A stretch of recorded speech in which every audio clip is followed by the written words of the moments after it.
Caruso runs a break. Caldwell Pope goes to the wing here. James! Oh! Trying to play at the defensive end. Got blown by back. Oh, yes! Hook jam! Harden, step back. Puts up the three. Got hit. Shot's good! And one! Back this time here, set. Oh, Russell Westbrook!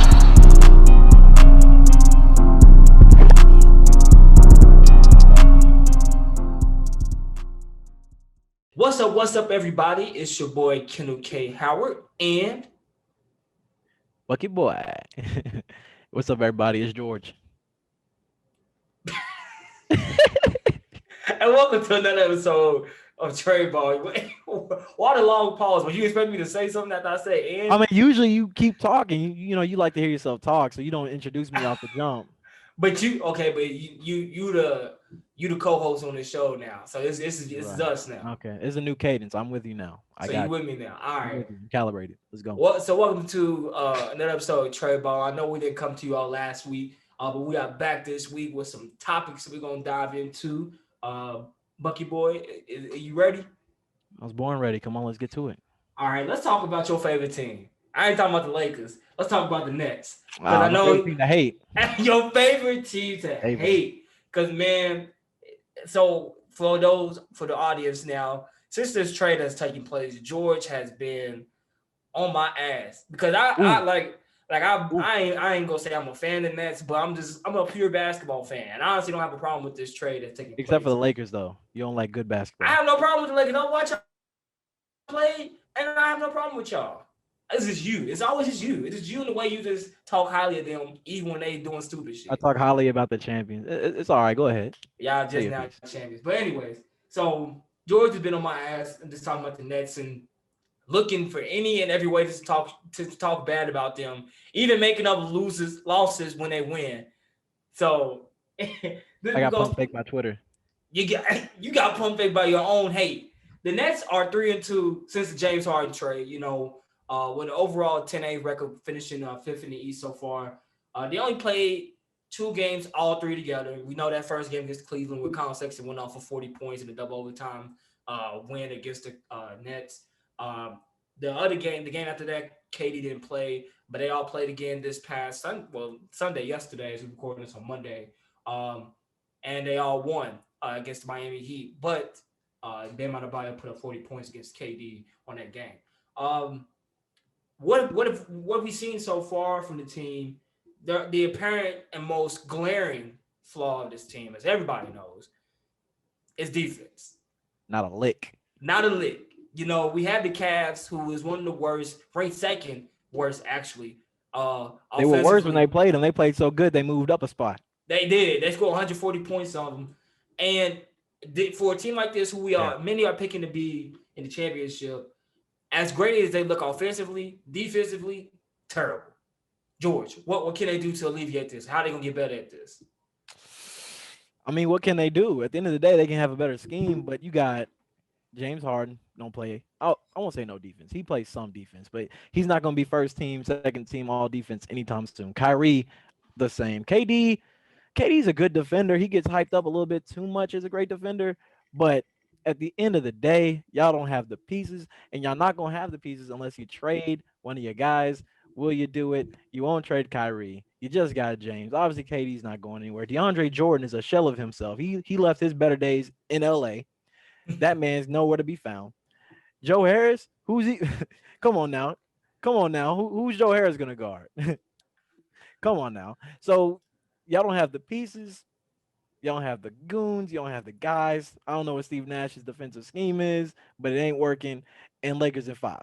But if you want me to be talking about Brooklyn more specifically, of course, I think that you're going to get absolutely obliterated down low. I actually heard they've been looking to grab Kevin Love, which I think at least on the rebounding side, because you also been getting destroyed on the glass as well, will be better for you. But I think Kevin Love has long since put his Cleveland days or his Minnesota days behind him, and now he's kind of a stretch 4 who can give you, 8 to 10 rebounds a game, which is fine. But when you play Joel Embiid or Giannis, that's not going to do you much good. So I don't think you guys can really do much about it. You kind of just got to roll with the pieces that you have and just hope you outscore everybody to win, because you're not going to stop them from scoring for a fact. So my hope from this and from just watching them play, Because it's not like you've been teasing me as just being a Nets fan and trying to be a fan of any team that's not the Lakers.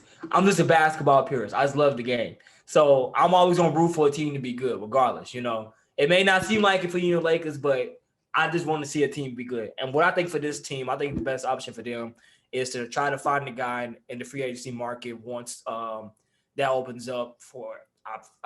I'm losing my mind right now. What's that period is called when they could get players in free agency for mid-level exception, or that because they also got never mind. I would say they sent some cash. They received some cash for the team, but they sent cash to Indiana. Yeah, they got an exception because of Spencer Dinwiddie's injury, so they got an extra $5.3 million. They did to get another player. Okay, so they did get that. I was thinking about the $2.3 million they sent to Indiana for Karis LeVert.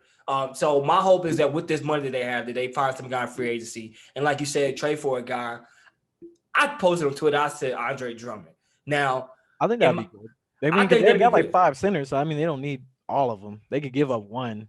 Exactly. And another reason why I also suggested that is with the money that they just received too. I would say that it kind of opens up some cap space too for Cleveland. Because I also, this is me just kind of thinking in the future. I think Cleveland has gathered enough young guys that, and they got some trade pieces from like I said, from Brooklyn with Jared Allen, that if you get a superstar if they draft a superstar or something, or somebody some way wants to go to Cleveland for some reason, I think they have a team that's contending in the East. They just have wait. We're talking about Cleveland, right? I'm talking about. Listen to what I said. They have the pieces. I'm saying they have some pieces. You got Colin Sexton, Darius Garland. You got Jared Allen. You got Andre Drummond. You had Kevin Porter, but you traded him. You got Isaac Okoro. You got Larry Nance Jr. You got Cedi Osman. These are good role players. You got what are they contending for? The 8th seed? I'm saying if you get a superstar to come there. I'm saying like when LeBron left and Kyrie, they drafted Kyrie and they built up the team and LeBron came there, boom, championship. I feel like there are some gaps here between Isaac Okoro championship. All right, okay, so let's. But no. We don't. Let's not dive too deep into it. I'm just saying. It seems crazy. Okay. But just listen to what I said. Just the way that they did with Kyrie when LeBron left and they drafted Kyrie and they built up this team. They trash on their own, right? They trash. But they got good enough. There's some good pieces there that if you take a superstar or two, to just come there, championship. I wouldn't even say, let's agree to disagree. I think they can make the playoffs. Playoffs, yeah, sure. Okay. I don't know who's clamoring over themselves to get to Cleveland right now. Nobody. They go to a place where the river catches on fire. But if somebody is willing, like if Giannis after his 5 years is up, he goes there. Or I heard Ben Simmons is on the market. I guess maybe he'll want to go. Trade him for like Cleveland. I mean, the way Colin Sexton is playing, it could be just like a straight up 1-to-1 trade. I guess I don't know. But hey, you believe that? I don't know if I do, but I'll empower you to believe whatever you want, King. You know what? Maybe championship was too much. Maybe it is playoffs. And also, I'm thinking because LeBron James done it, that everybody can do it. Not everybody's LeBron that's James. King James. Like, let's remember, there's levels to this. All right. But there are guys who, if you put them on a team, that can take like you're instantly in a either conference final or championship hunt. Kevin Durant is that type of guy. James Harden is that type of guy. Steph Curry is that type of guy. There are guys like the Kawhi Leonard's that type of guy. There's guys out there like that. Let's not act like LeBron's the only one. LeBron is a sure fit for a championship, but there are guys out there who are either championship or conference round bound if you just put them on your team. We went down a major rabbit hole from the Nets, so I'll just agree to disagree. We could talk about that offline because I've never heard you say that, and I'm glad, and I hope I never hear it again. All right, so let's move. Let's keep it pushing, bro. So back to the Nets. It's a podcast, so you can dive off a little bit. So back to the Nets. Obviously, like I said, defense is their biggest problem. So the hope is for them to acquire some guy through this free agency or through a trade to get them to come to help them. But as we're seeing on the offensive end, Kyrie Irving's not taking the backseat like everybody think he was going to coming back. And whether you can see it as a good thing or a bad thing, I think as long as it fits, so far in terms of offensively, I think it's okay.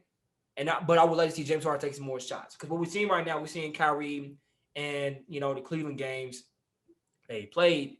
He had 37 points and he had 38.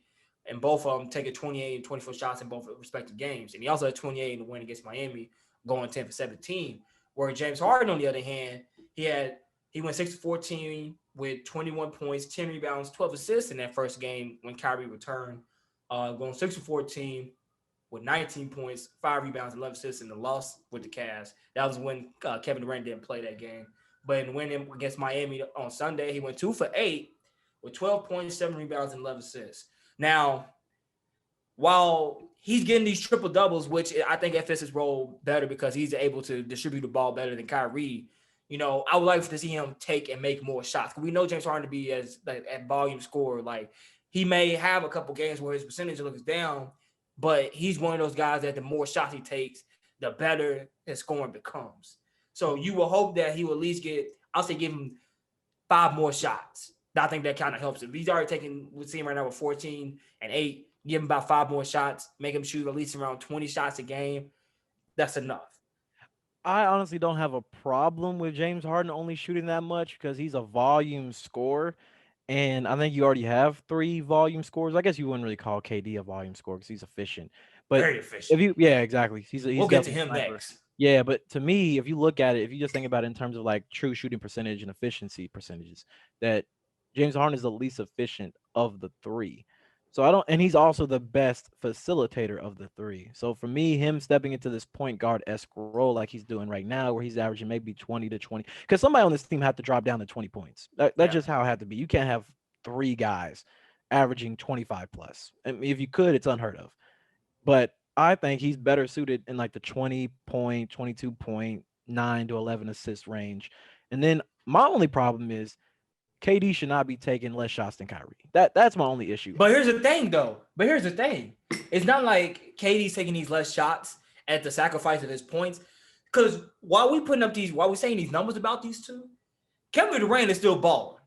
Right. Kevin Durant is averaging over 30 poits in the midst of all of this. He walks out of bed in 28. So I mean, that's no biggie. And me and you talked about this when this trade went down, where I said KD can kind of serve as a third role in the sense of not demanding so much, not demanding so much to take place for him in the offensive game, because KD's that type of guy where you put him anywhere with any team, because he is that good of a hooper, of a baller, that he's just gonna get his numbers regardless.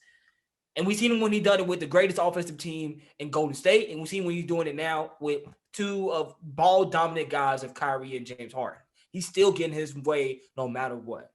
Right. Yeah, no, he can definitely do his thing. And KD, I mean, he's never been a question of how he gets his buckets. But I think when you have a more consistent engine of productivity, it should be him. It should just be him. He's a 7-footer with a handle. He can shoot from anywhere. He's more efficient. And he's also, I'm not going to say that Kyrie is a bad decision maker, like on the same level of Westbrook. But I just feel like sometimes Kyrie just gets in his, I'm going to dance, get to the rim, and do all my Kyrie acrobatics, which is fun. Love to watch it. That's great.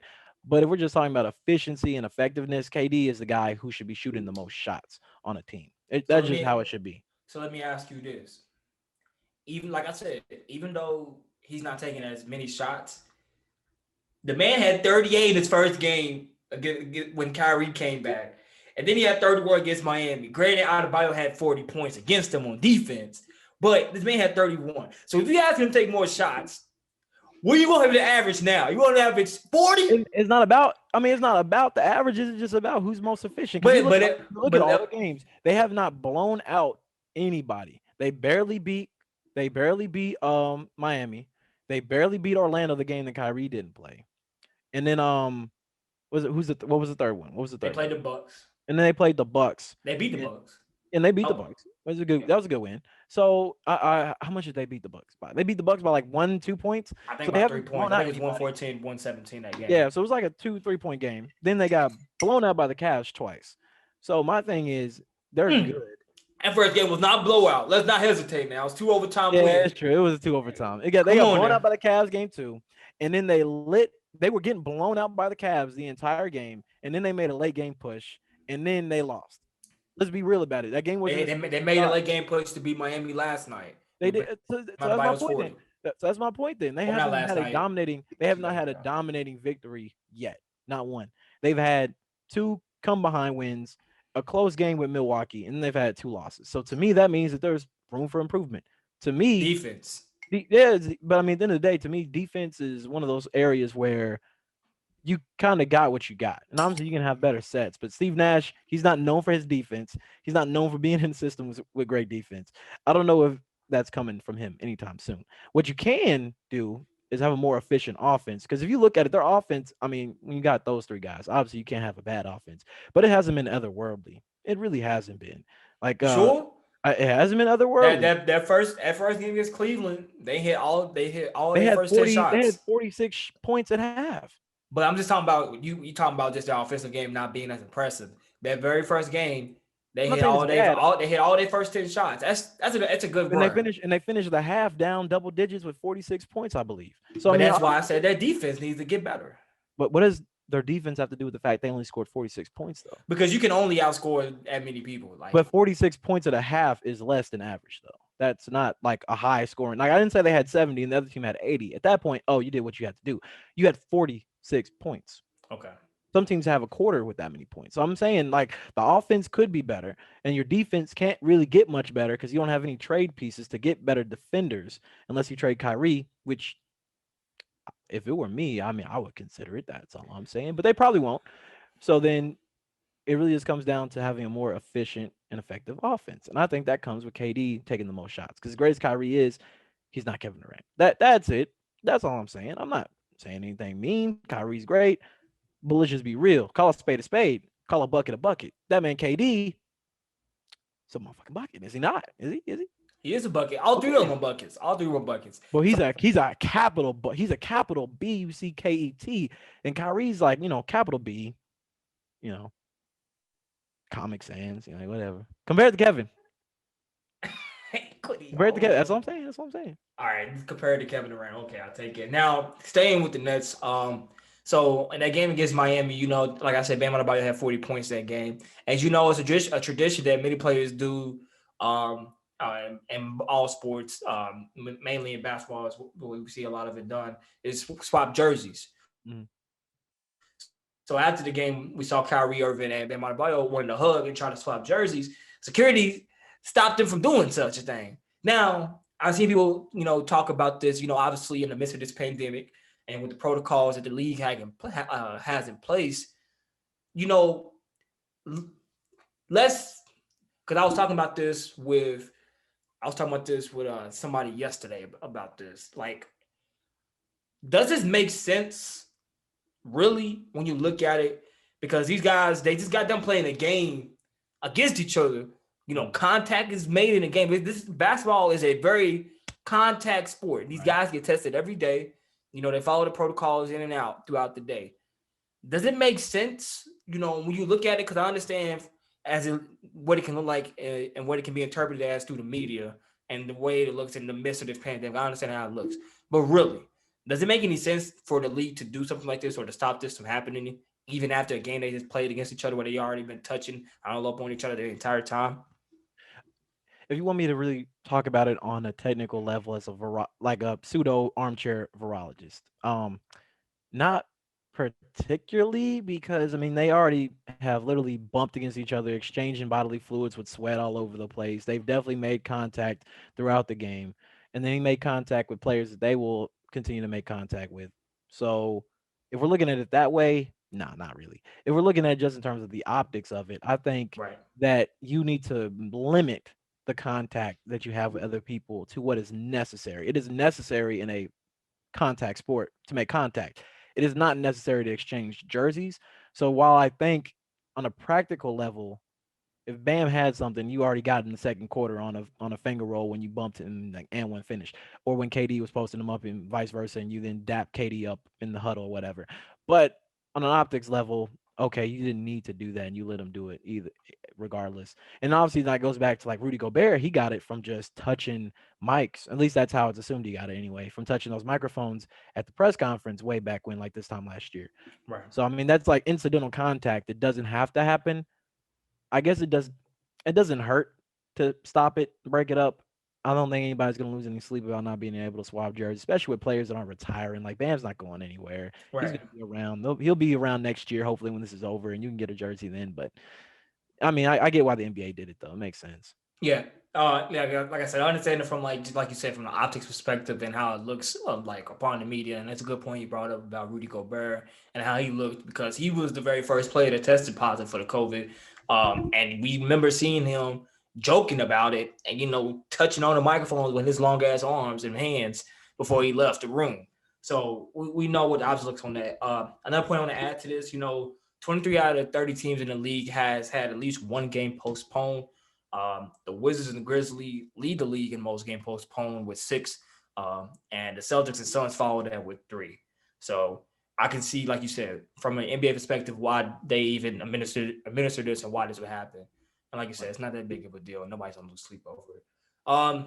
Let's talk about another, viral moment in the NBA that's kind of been going around and kind of an awkward moment. Very awkward. The Shaquille O'Neal and Donovan Mitchell post game TNT interview. So coming after a Jazz win against the Pelicans on TNT, I think it was Thursday night when they played. Shaq, told Mitchell, he said, he feels like Mitchell is one of his favorite players, but he doesn't have what it takes to get to the next level. And you just had Donovan just sitting there. He's like, all right, and basically saying like I've heard it in my entire career, so it's all right. Like, which is a good response because What else like, can you say, what else can he say? Only thing you can do is just do it. That's it. Like there's nothing you could say in that moment to make him feel differently except win a championship. And that can't happen in this conversation. So okay. Right. And everybody, what we do in this day and age with social media, viral clips, we take this a certain portion of what's going to be the most, attention grabbing. So obviously that was the one that went viral. But as I watched the video of it on YouTube, Kenny Smith, he followed it immediately afterward. Like, so we didn't get, if you didn't watch the game live, but if you just saw that clip, you didn't know what took place immediately after. Immediately after or before it. Immediately after Kenny Smith, he told Donovan that the guys was having a conversation before they interviewed him about where Donovan lies and the NBA superstar on the spectrum, where he is that like prolific scorer, but what does it take for him to become that next level superstar and become a better all around player and to uplift his team? Because the Jazz, let's be honest, the Jazz since Donovan got there has been around the same spot.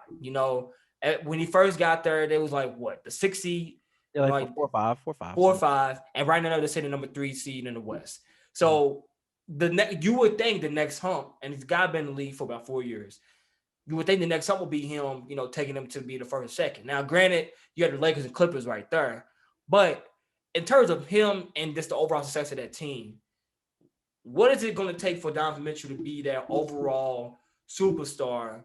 To get his team to the next level. Because right now, I can throw out some numbers right now. He's averaging 24.3 points, with 4 rebounds and 5 assists. In his career, he's had only 1 double-digit rebounding game and 1 double-digit assist game.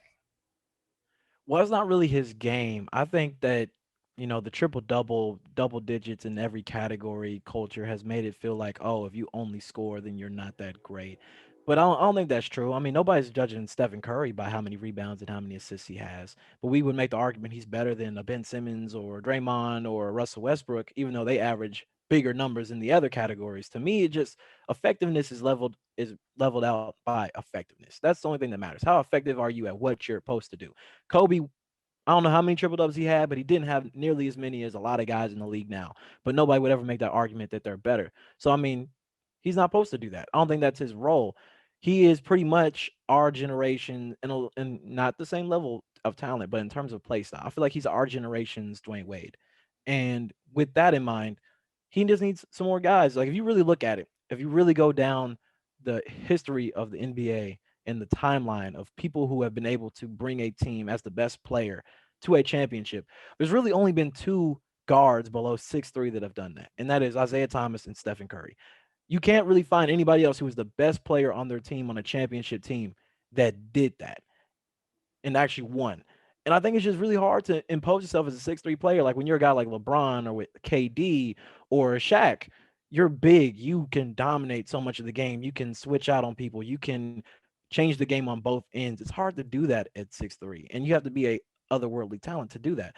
I think holding Donovan Mitchell to that standard, especially with the team he has now, is not fair. I mean, if you look at those other guys we mentioned, I would say Rudy Gobert is not as good as obviously a lot of them. Like he's not better than Klay Thompson to me. He's not better than Joe Dumars or any of the other players that were on the Bad Boy Pistons. He's not really better than any of the other role players, or I guess the second stars of a lot of the teams in the West. Like he's not better than Anthony Davis, even though Anthony Davis has been a little spotty this year. But he's not better than Paul George. He's not better than I mean, pretty much any of the co-stars. He's not better than Porzingis. He's not better than a lot of people. So I don't think it's really fair to hold Donovan to that standard without a team to support it. Now I will say, and it's not really even his fault, but obviously him blowing the 3-1 lead against the Nuggets, which I guess was like trendy for everybody except for the Lakers, of course, was something that is worthy of, holding him accountable for. But I think Shaq was being a little bit too tough on him. But again, I will say that Shaq, what he was trying to do there was more on the motivational tip than it was being a hater. Because he did say he was a fan. He did say he liked his game. One of his favorite And players. yeah, one of his favorite players. And I love Donovan. I mean, obviously, we're Louisville guys, so we love Donovan. I've been following Right. him since he was in college.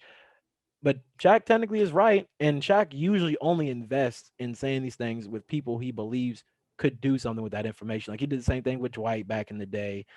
He did similar things with a lot of players. So I don't really have a problem with it too much. I just wish he went about it a different way. I knew what he was going for, but coming off of a good performance and a win on a nationally televised game, and obviously Donovan Mitchell, I mean, pretty much any great basketball player looks up to other great basketball players. So, having a guy like Shaq tell you, yeah, you're just not good enough. That's not an interview I wanted to have. So another point that Shaq made in the interview, I ended on this. He said that Donovan Mitchell is like a number 2 guy on the championship team. Well, that's why like they was talking about like what would we see him need to do to take that next step to become that number 1 guy. Because what you're saying is right. Like there have been players like Kobe Bryant, Steph Curry who affect the game just off their scoring. But those type of guys, their type of the scoring that these guys do, you talking about these are first of all, these are like the greatest scorers that we're breaking Ever, up here that you ever brought up. change what The greatest offense? scorers ever. Yeah, And even like a Dwayne Wade, like the scoring run he went on the championship to, and bring he that had team back. Shaq. And he had Shaq. These are like one of the greatest like scorers. So for Donovan, while he may not add or like more to like rebounding, we don't see that in the rebound numbers or assisting, while he is a great scorer, then we probably need him to take a bigger step in being a more prolific scorer to affect the game that much to take that Jazz over the hump. Because like you said, he doesn't need to be one of those stat sheet stuffer guys to be a top guy in the league. And like you said, it is harder for him being like a little bit on the short end, being like a 6'3", 6'4" shooting guard. But there just need to be an improvement more to him to be a guy. Because while his assistant scoring average has increased since his rookie year, it really didn't increase that heavily. Like it's been at a steady little pace, like a 1 point difference from last year. It's not been that much of a jump. Right. So we just need to see Donovan Mitchell take that leap, whether it be in scoring or become more versatile in his game to be considered like a top superstar guy in the league. But then what does that step look like though? Because I mean, he's still beyond solid. He's a great scorer. In my opinion, he's at least top 10, top 15 scorer in the NBA right now. He could be more efficient. He's shooting like 43% from the field. So obviously he could be more efficient, but you usually get that out of volume scores at the 2 guard spot. I mean, that's pretty standard for the position. I guess he could be a better facilitator, but really I think it just comes down to him just having a better supporting cast. I mean, Rudy Gobert is fine. He's an old school big who plays defense. He doesn't really do much on offense. Joe Ingles is obviously a solid wing. Quinn Snyder's a great coach. They've got, pieces that are solid role players who fill in their spots. Yeah, like Bogdan. Mike Conley has been decent, but that's just not They got Derek Favors back. Yeah, and Derek Favors back. Like, but just looking at the West, I mean, is that roster better than the Lakers? Is that roster better than the Clippers? Is that roster better than the Mavs if Porzingis is healthy? Is that roster better than even Phoenix? I don't think so. I mean, the record says it is. They number 3 in the West. I mean, but like you said, we're like what 25 games into the season now. I'm not really looking at that and thinking anything of it yet. I think that we still got to figure out. Not even 25 at this point. Like what? 18. 20? Yeah, 18. Right. Yeah. Because I forgot, Jesus, season starts at basically Christmas. So yeah, we're just getting started. None of these records mean anything. I mean, right now the Nets are barely in the playoffs, so obviously I know you're not taking that to They heart. number 5. They number 5 in the East. They don't say barely. Barely. Y'all got three of the best players in Yeah. the NBA, and you're in the They bottom half of 5. the East. You're in the bottom half of the playoff picture in the East. So obviously you're not taking that to Anyways, heart. Anyways, but that's yeah, why I'm telling y'all he's a hater. they like it, and I think I don't want to say it's definitively, but I think if you did get a player better than Donovan Mitchell, and he were your number two, that the Jazz would be a contender. I think, and like a legit contender, like on the level of L.A. or you know the Nets or Boston, Philly, wherever whoever you want to throw into that mix, Milwaukee. I don't know what that looks like. I guess it really just depends on where you put Donovan Mitchell in terms of like the hierarchy of players. In my opinion, he's kind of like in the 20s. I would put him like on like mid to low 20s right now, maybe higher, maybe like high 20s. But you get a All-star guy, level. yeah, all-star level, like definitely all-star level. But I don't know. I don't know particularly where to put him. I just think that they got a better player, or even somebody on his same level, maybe, without losing any key guys. Yeah, I think he could win a championship. And like we also, this is his 4th year in the league too, or fourth, yeah, because he was part of that 2016 draft. Mhm. So this is fourth. This is his 4th league in the year too. So we kind of got to be. Well, he's part of that 2017 draft. My fault, Yeah. 2017. So we kind of got to be, a little bit, lenient because this guy is still in the early stage of his career. Not everybody's ready to be as dominant or, going to the finals first 4 or 5 years in the league. Everybody can't be LeBron. Everybody can't be Magic. Everybody can't be Luka Doncic. Like people aren't going to come in the league and just average 30 points a game. Or Giannis. I mean, yeah, like Giannis, Kawhi, there's a whole bunch of players who are in the top echelons that were development projects. So I don't really see it as a problem. I don't ever see him being a superstar, but he's definitely a star. Okay. That's an interesting way to end it right there. Let's go into some lighter news. Something that you and I both cannot hate on. Let's praise. As tonight would be the first time in NBA history of the first 2 women crew, as Natalie Sago and Jenna Schroeder will be taking part as 2 of the 3 refs in tonight's crew in the Charlotte and Orlando game. Now, this isn't the first time that these 2 women have worked together, as they worked in a 3-woman ref crew for a G League game. Um, and I think that there are amongst 7 women refs, including them in the league altogether. Um, Schroeder has said that this is like a feminist dream come true. That like my personal values are colliding with my professional values, and it's awesome. Will there be more games in the future with multiple women ref crews? Because as we saw, or as we see increasingly, a lot of women roles have been popping up around the league. Becky Hammond is taking a more prominent role in San Antonio. Like I said, hold on, I got a phone call right now. I'm interrupting the show. Anyways, like, so will there be more opportunities, or will we see more games like this where there be 2 women ref crews or even an all woman crew in the NBA game? Oh yeah, of course. I mean, it's just inevitable. Diversity and inclusion is something that the league, especially the NBA, but all the sports leagues are really taking into consideration. You've seen with all the BLM movement stuff that's been going on. Obviously, Becky Hammond, who I think is going to be very quickly, especially as Greg Popovich is maybe, I don't know. The man keeps saying it keeps feeling like he's going to retire, and then he plays one more. He's just like a DJ Khaled song, just another one, another one, another one. Keeps going back and forth. Eventually, he's going to get tired of wanting to be on a losing team. He's going to give it up, and I hope that she gets the coaching spot anyway. I don't know who else it would be, maybe Tim Duncan, but it's just inevitable at this point that there's going to be more diversity and inclusion on the gender side, on the race side, as the world just becomes more of an open place. And the NBA has been at the forefront of sports leagues doing that. So if there were a league that would do it first, it would definitely be the NBA. I'm looking forward to it, and it just feels good to know that the league that I love so much, I can like not only as a fan, but then as a human, and what they stand for. So I'm behind all the Yeah. social causes and diversity in every place, refereeing, executive offices, coaching, all of that. Yeah. And as we like I said, this is something that's been increasingly been happening in the NBA. Like you said, NBA has been one of those, or has been like just the standard in the sports league when it comes to being progressive and forward thinking when it comes to diversity and inclusion.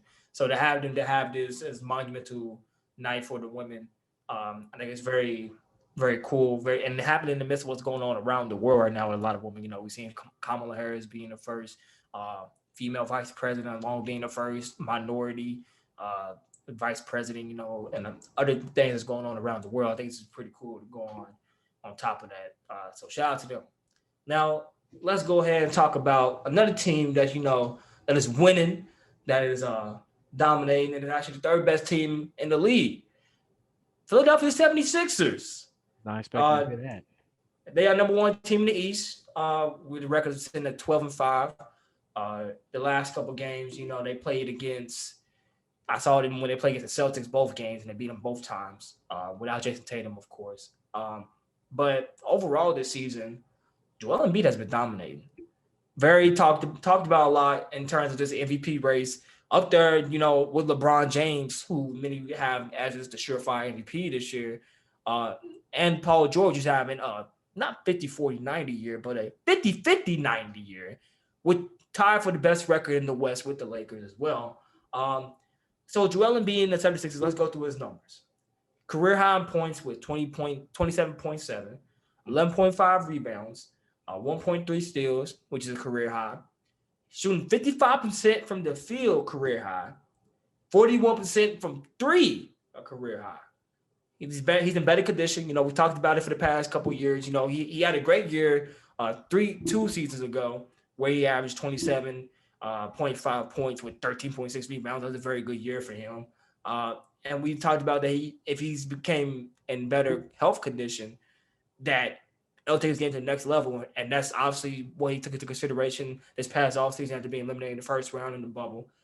He's looked very healthy. He's playing well consistently, and he's playing most of his games now too, which is another thing that we kind of wanted to see from Joel Embiid, because he'll have a good stretch of games and he'll just won't play a couple of games, but he's playing games more consistently. They have good pieces around them too in Philly. Mm-hmm. They made some good moves. They got Doc Rivers as their coach now. They got rid of Brett Brown. He brought with him Sam Cassell and Papa Jones from Indiana Pacers. Shout out to him. Tobias Harris, who played well with Doc Rivers, as we saw with the Clippers before. He's playing really good this year. They got Steph Curry. They got Dwight Howard from your Lakers and Danny Green as well. Wish we still had him. Danny Green's actually like he can hit threes now. Yeah, and they got Tyrese Maxey and Thibault. They got Court Maz, Shake Milton. They got a good group of guys. Yeah. But that's one guy there. That's one guy on this team. We talk about all these high points at the Philadelphia 76ers and, why they reign supreme in the East. But there's one guy, who's just kind of just playing like a little pedestrian. He's just taking his little time, not really impressing anybody. Nobody's looking for him. Just being in the background, just doing his thing. While Joel Embiid getting all this praise, we forgot about this one guy. I'm talking about Ben Simmons. Or as people have been calling him, the Chris Brown of the NBA. So, because you know why? Because since he got in, he's been very consistent. He hasn't got much better. You know what he's going to get from him. He's going to get out the same output. So I'm going to let you get the floor, but let me throw out these numbers for you. Mm-hmm. So the season averaging right now, he's averaging 12.9 points, 8.7 rebounds, and 8.1 assists, and shooting 66% from the free throw line. Now, people talk about he's a great defender. Okay, he is. His distribution field goal percentage, which is what he allows from players, is 38.9%. Mm-hmm. Now, Doc Rivers has encouraged him to play the best version of his game this year. Everybody's been saying Ben Simmons needs to shoot threes, become a better scorer. This will expand his game, which is obvious. But Doc Rivers, as his coach, has been encouraging him just to play the best version of himself. And that's what, his scoring average went down. But, the same rebound, the same assist numbers, flirting with triple doubles type of guy. Right. Now, this is his 5th season. He missed his first year with an injury. So technically, he's been playing 4 years. When will we see Ben Simmons take that leap to be such a top player? Because as it looks as a player, as an overall player, many compare this guy to being LeBron James. If he just has a scoring ability, people have said he could be the next LeBron James. He has all the intangibles. He's a great defender, an even better defender than LeBron James. He's a great facilitator, good handles, great rebounder. Just not a great scorer. What is it going to take for this guy? Leaving Philly. or not playing with Joel Embiid anymore in general, whether that means that Joel goes or he goes. I think it's obviously looking like if he would go, if anybody, because Joel is just putting up numbers. If we're talking numbers anyway, I would pick Joel Embiid for MVP. I'm obviously a little biased to the Lakers, and I'm just like 18-year LeBron, 18 years of King James. That's tough. That's real tough. You can't deny that. However, I think this just shows even more than has already been presented over the last 4 years that these two guys just cannot be their best selves at the same time. They just can't be. They're not peanut butter and jelly. They're like ice cream and mashed potatoes. As individual units, they are very good, but if you mix them together, they just don't blend. And that is okay. That is fine. But the sooner that people acknowledge that and just recognize, okay, these two things, they just don't mix. Let's take one of them and double down on him by getting rid of the other one and getting pieces that lets him be even better. Because you look at Joel Embiid, I think a big part of it is because of the spacing that's been slightly added. Like obviously Ben Simmons, you got a guy like him that's going to mess things up a little bit, but he's taken less shots this year than he's taken, I think, his entire career. He's averaging less points. He's not, and it's like barely, like we're talking like 3 or 4 minutes here, but the least amount of minutes his entire career. And generally, I don't know this for a fact, but I imagine just from like looking at the Sixers play, his usage rate is pretty low compared to where it's been. And I think the addition of Danny Green, the addition of Seth Curry, then Tobias Harris, he's actually getting back into his bag like he was in with the Clippers before he got traded there the first time, and he's getting consistent in there and being that kind of stretch forward kind of a player for them. I think all that is helping Joel have such a great season, and I think the sooner that you allow Joel Embiid to just be Joel Embiid and then no longer have to cater to each other in the sense of how they are with Ben Simmons. I just I just think they need to trade Ben. They need to trade one of them. Right now, it's looking like it should be Ben versus Joel Embiid. It flops for me. Like it could be Ben today, it could be Joel next week. I don't know. But I just don't think they're meant to play with each other. And if you put Ben Simmons on his own team, which I was really hoping he got traded to Houston, because I just feel like if you put him in a system with that many shooters in a system like that, With John Wall, though? I mean, it would have been weird with John Wall, but I mean, at the end of the day, the Houston Rockets aren't building their future around a 30-year-old point guard with bad knees. So if it came down to it, they would have focused on Ben Simmons versus John Wall. And you're not going to not get 20, what's Ben Simmons like 24, 25, like Yeah, he something was like born that. 96. Yeah, so So it's like 24. So he's like 24-year-old, 6'10 guard who's good at everything. He's a good defender, good rebounder, good passer. He's a great finisher. He just can't shoot.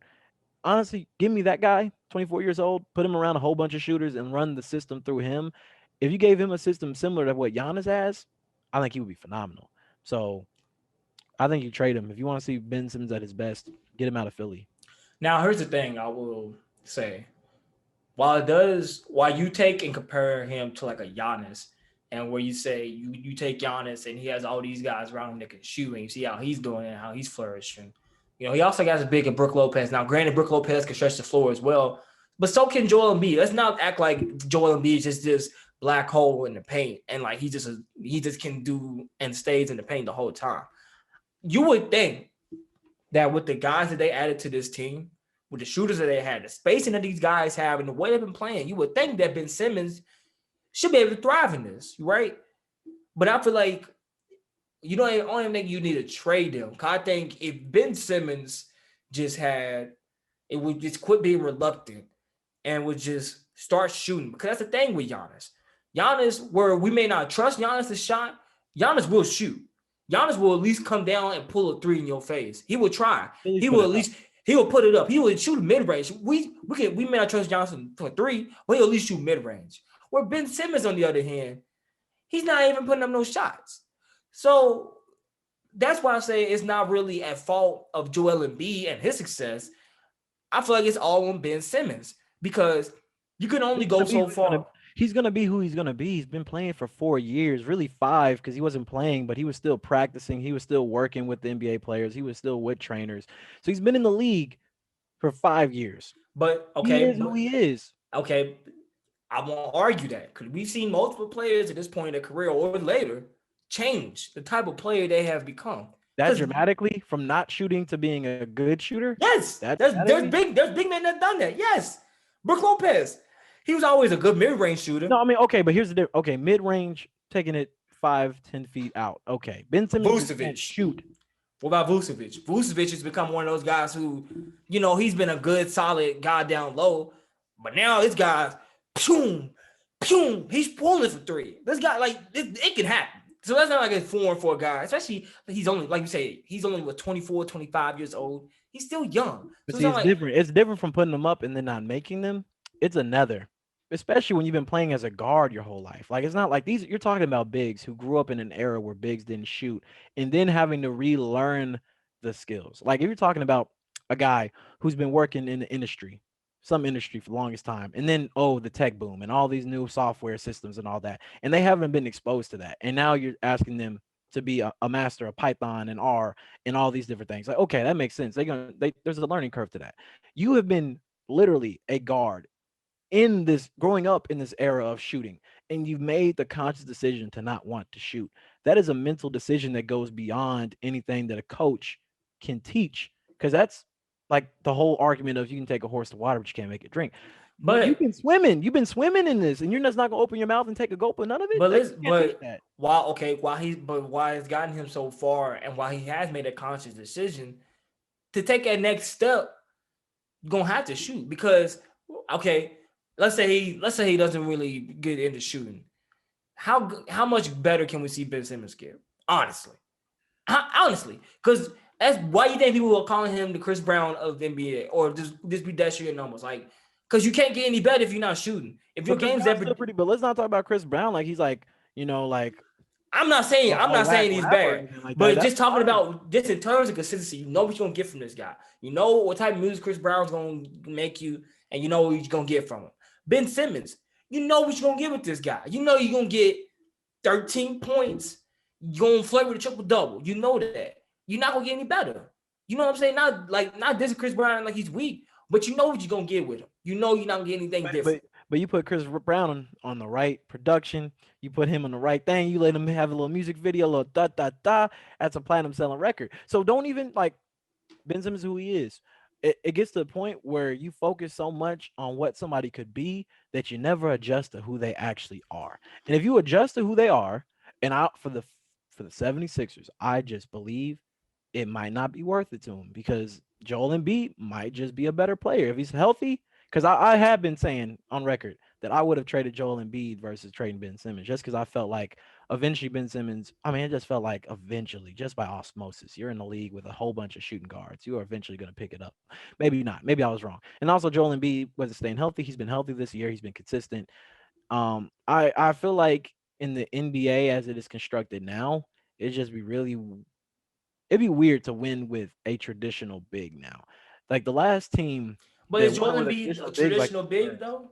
Like I gave you his 3-point when I say traditional big, yeah. Three. So when I say traditional big, I mean a big who can't initiate the offense. Like he's not traditional in the fact he's shooting 40% from three, obviously. Like that's not traditional. But I mean traditional in the fact that he's not gonna bring the ball down the court. Like there are bigs like AD and Giannis, and I mean by height if we're talking about it, Jokic, KD or whatnot, that are very guard-like in their abilities. And that lets them control the game. Because like you said, the guard controls so much of the game because they bring the ball down the court. They initiate the offense. They have to throw the ball to Joel Embiid. There's so many things that can happen between there versus when your best player is a guard who can bring up the ball. So to me, I think Joel Embiid could only really be the best player on a team with another star guard who is not as good as him. Like, I don't even know who that would be. Like, honestly, if you put Donovan Mitchell and Joel Embiid on the same team, even, I think that would be a team that could win a title. But I don't really see it as it is now. And because of that, I think you need to trade Ben Simmons to get that guy.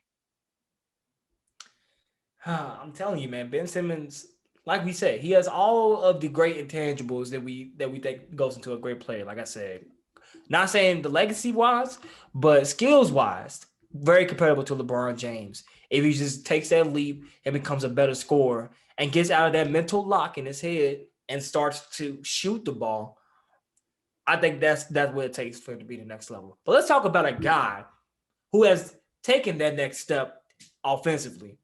Jaylen Brown for the Boston Celtics. the guy that we see, on Twitter dancing, when he got that big contract, even though it wasn't really Jaylen Brown, but people say it looks like Jaylen Brown. He has every right to dance. I mean, I would. 4 this years, past, 120 mil. I dance. hey, and he's earning every penny this year. Mhm. He has just set a single game record for the most points ever scored in less than 20 minutes of playing time with 33 points and approximately 19 minutes and 14 seconds, if you want to get exact with it. Now, this is not the first time Jaylen Brown has done this, because we know Jaylen Brown. He's been in the league for about what? About 5 years now. His fifth season. 4 years, I think. 4. Yeah.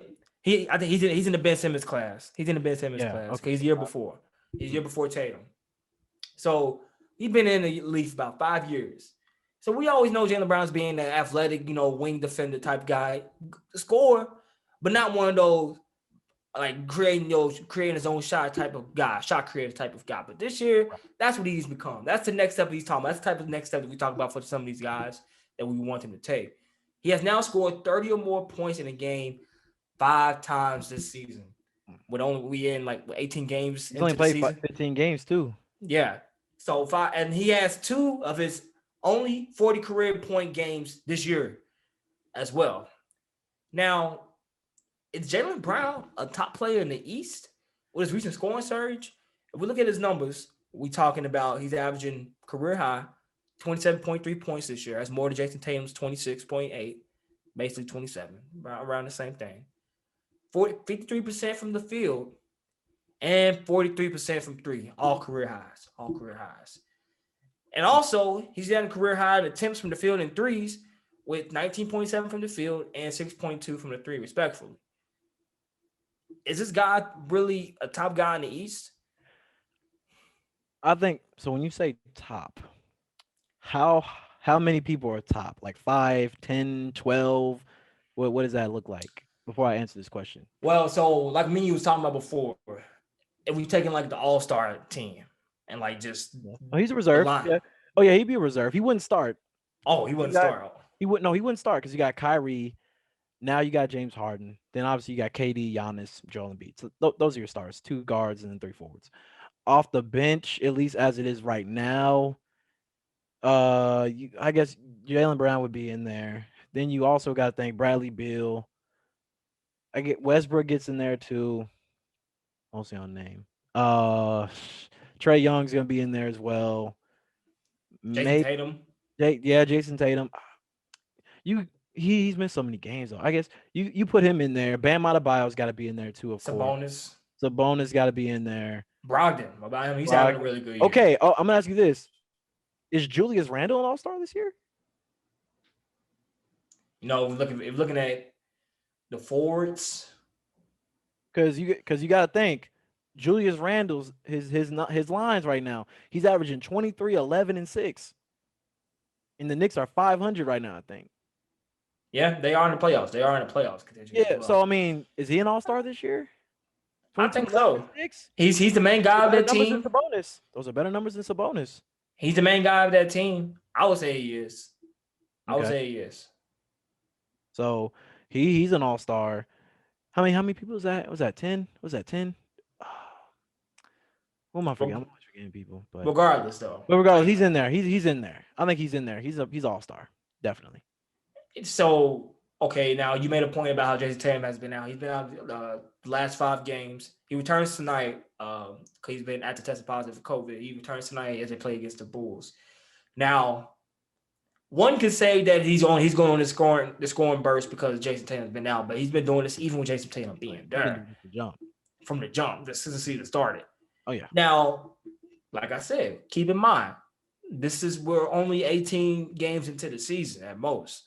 Now I know the Celtics missed about 3 games, so them they played 15 games, so they about 15 games into the season. Mm-hmm. Is this something we're gonna see consistently happen from Jaylen Brown? Because the way it looks to me and the way he's playing, because from watching the games and seeing them in crunch time in some games, I know they got a guy on the team, Pritchard, the rookie they had him out with MCL sprain right now in his knee. He's pretty good. Mm. But seeing Jaylen Brown, play, because even Kemba Walker had been out for most of these games too. He just came back recently. He plays very calm. He knows where to go to get to his spots and the move to make. He just became a better playmaker and a better shot creator for himself. So I'm thinking this does go. I think this is the real him. I think this is something that we're gonna see consistently from him. I don't think it's the beginning of the season, numbers. I think this is something we're gonna see from I think Jaylen it's going Brown to going sustain. forward. I'm buying Jaylen Brown stock. I think it's going to continue. I think Kemba Walker, even though he's missed some games, he hasn't really been great in the games he has played. And I think Boston is leaning a little bit away from him and some of the other guys and leaning more towards Jaylen Brown and Jason Tatum, who are And going to Marcus be Smart, that's the three and core Marcus and guys. Mark. Oh, and Marcus Smart has been he's been a monster too. And Marcus Smart doesn't get enough love because he's not that guy who fills up the stat sheet, but his impact and just being a versatile guy in all areas of the game is just understated. But I think they're really leaning in on that Jaylen Brown, Jason Tatum two-headed monster, and I feel like I feel like they've always had a very good duality of working with each other. So I don't really think there will be bumping of heads too much. I think they Mhm. both got their money. They're both putting up good numbers. They're both probably going to be all stars, and I mean, they're winning. Boston, what's Boston right now? The four seed, three seed, four seed. They are the fourth seed. Yeah, Last time I checked. yeah. So they got a good record. I don't really see any reason for Jaylen Brown to fall off. I think he's going to sustain. All right. So let's take us into some news that just happened recently. Woj reports that the NBA may hold an All Star game this year. The likely site that they've been looking at, as the NBA and NPA are discussing, is Atlanta. We all know that Georgia, has been a place that's been kind of lenient with, or been more open with their businesses and functions going on down there. Looser restrictions down there in Georgia. But the NBA is aiming for All Star game in March, and Atlanta has been brought up as a possibility. The idea includes providing support for HBCUs and COVID-19 relief. What do you think about this? It's hard for me to say. I guess it would really depend on all of the restrictions. I haven't read up all of it. I will admit I've only really looked It's at. it's, it's it's it really it's just came out, so full story has not been out yet. This is just like Okay, recently that's what I reported thought. I already. saw from somebody that they were saying like, oh, someplace in Atlanta, and they would talk about like some HBCU COVID relief, and I hadn't seen anything else outside of that. Basketball junkie, I love it. I would love to have an all-star game. And I think also just rewards the players so much for what they do and letting them be recognized. And you also got to think that the all-star game is just an all-star game. It really is just for the fun of the fans and the players to get recognized. But a lot of those all-star bids actually play a big part in people's salary negotiations because there are certain types of contracts you can only get with a certain amount of all-star appearances and whatnot. So you can't understate how important that is to be voted into these. Of course, you can still get voted in there and not actually be a game, but you still get that recognition. But if it's possible to happen, We I'll see be it hurt watching. Clay Thompson before. We see it hurt. Not it wasn't All Star. Yeah. I'm thinking about All No, it's, NBA. thinking about Where all hurt his NBA defense, all defense, I think. Or no, was it all NBA? All NBA. It was an All NBA team. He didn't make All NBA team that year, and it kind of Yeah, hurt and his he didn't. Yeah, contract. it hurt. Yeah, because he couldn't get like I don't know all the restrictions and whatnot, but I know there's a limitation to how much money he could be offered because of that. Even though obviously he deserved it, but because of the stipulations around like awards and whatnot, they have to just have a certain number. But out the question. Just thinking about it as a game and if it's feasible. I mean, the NBA has shown that they can make these things happen, and I hope they could. I really would love it to happen. I mean, duh, I'm an NBA fan, and I would love to see people play. The best players play each other. It's just a good Right. time. And I look forward to All Star Game every year. Not so much the other stuff. Like I really they could pretty much cut everything on Saturday. Honestly, if they got to cut something for COVID protocol, cut that. I don't care about the skate. Really? You I don't don't care really. about dunk contest or 3-point contest anymore? I care about the dunk contest. The 3-point contest is fun in spurts, but you can cut the skills challenge. I don't really I like care. the skills challenge ain't bad, especially what now we have the bigs versus the guards. I like that. It's interesting, but if they had to cut something for sake of people not being a bunch in a place, you can get rid of the Saturday festivities. Like they're But cool, but I'm not now, losing sleep about them. I'm not losing sleep about them. I will miss the Celebrity All Star game though. I did enjoy it. now you okay? The celebrity all star game that could possibly be because that's like an outside entity coming in. I did miss But that. That was always fun. for like the skill, like for the Saturday events, those are like more individualized events. I wouldn't think they would cut those because you out there dunking by yourself. You're out there shooting threes by yourself. Yeah, You're doing a skill that's challenge by true. yourself. That's true. Yeah, that's true. From that lens, it makes sense. I ain't gonna lose no sleep if they're gone though. I'm gonna say that.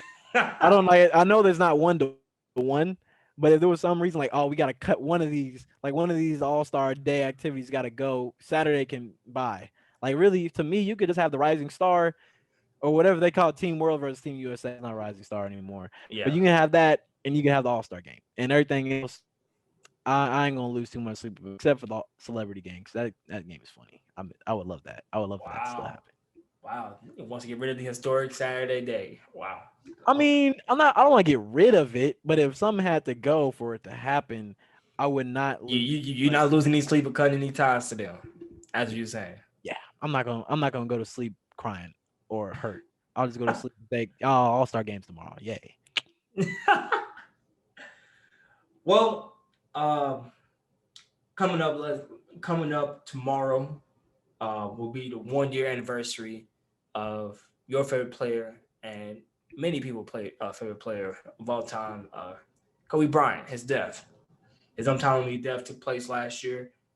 I know where I was at. I remember that day very vividly. I remember the night before it too. It was celebrating my As the friend's night before birthday. is when that's the day that LeBron passed him all the time in scoring in Philly. And he did. I remember watching him. I remember him actually scoring the points for that to happen. I remember Kobe even tweeted out to him that night. And LeBron was even talking to him that morning before he even left. Um, and we all know what happened after that. Um, Obviously, a huge impact, huge impact Kobe Bryant's left on not only just Los Angeles Lakers, but the NBA world and just the world itself. Following his death, we see just the global impact that the man that has had on anybody, even outside the sport of basketball, with just his mom mentality, the way he carried himself, people just being inspired by the way he just plays basketball altogether. The type of person he is and was becoming too. Uh, his daughter was a part of that plane crash as well, um, or helicopter crash, I should say. Um, and we've seen the type of girl that he has become and the influence he's had on her and his other daughters and on the growing popularity of the WNBA as well. And even entertainment business where we saw he won an Academy Award for Best Animated Short with Dear Basketball. Um, I know what he means to you. Before I get to you though, like as, to me, Kobe Bryant has always been that guy that I remember just seeing growing up. Like my dad's a big Lakers fan, so of course I knew who Kobe was. Who didn't know who Kobe was? With a name like that, like come on now. There's plenty of kids named Kobe after this guy now because it's Kobe B. Oh Bryant. yeah. Like he's been one of the best players that I ever seen. Obviously, I didn't get to see Jordan in his prime, so is it like next to LeBron? He's probably the second. He's the second best player I've ever seen play. You can argue to say that he's better, but that guy he's just meant so much to the game of basketball. Ironically enough, last year around this time was when I recorded my first show of Trey Ball, and I talked about the death as it happened, as it came about. Um, Remember that. so, so that was like the first show that took place. So George, obviously you being the big Kobe Bryant fan that you are, making a tribute video about him last year and working on a 1 year later video right now. Um, Talk to us about the impact of Kobe Bryant and what he's meant to you, especially, and the world from your perspective. Oh God. There's so much I could say. I could talk for the length of the entire podcast up to this point about it. But just to keep it short, for anybody who knows me, you know how much he means to me. Like there's no question. This is even before he was dead. This is like just me as an individual. I talked about him the way people have since he died, but when he was still alive.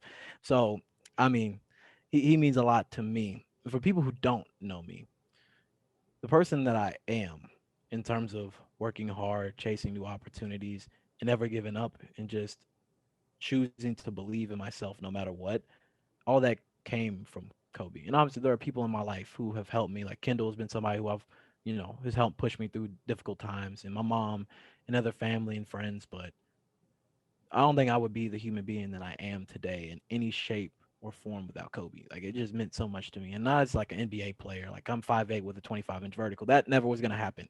But his teachings and the lessons that he taught me as a kid go so much further than just picking up a basketball and putting it in a hoop. But it's about determination and wisdom and being a student of the game and being opportunistic and chasing after your dreams unapologetically no matter what the world throws at you. And having a guy like that no longer be here at a relatively young age when he had so much life ahead of him, it for me just shows how short life can be and how sudden it can be, and that you owe it to yourself to live every moment like it could be your last, because it actually could be. And I take that with me every day. I wear this Kobe chain every day, this Kobe wristband every day. And I think that if I every day wake up and figure out how I can be more like Kobe and channel that Mamba mentality, that if I do that enough days in a row, eventually one day I might have a legacy on the same level of his. And I think that whether you like the Lakers, whether you like basketball, whether you like anything about Kobe as a person, those are lessons that are universally admirable and something that if you could put into your life, you'd be a better person. So this is an anniversary of not a momentum, not a moment to grieve, but of an opportunity to celebrate the person that meant a lot to me and a lot to a lot of people. So that's all I got to say about it for now, anyway. Yeah, more to come. Like I said, on that tribute video that you previewed not too long ago that you're still working on. So yeah, Kobe Bryant has been a lot to, like I said, to you especially, and to many others worldwide. And it's a shame that he's not here, and the other people that was on it that lost their life on the helicopter that morning. So rest in peace to Kobe. Rest in peace to everybody that was on the plane. His daughter Gianna, the Harpatelli family, and those that traveled with them that day. And that wraps it up today on the show with Trey Ball. Appreciate y'all for tuning in and listening to me and George talk our shit and give our opinions on the NBA. George, it's been a pleasure to have you on another episode of Trey Ball, my man. Always glad to be here. Looking forward to the next one, my man. All righty. Peace out, guys. Stay safe. See ya.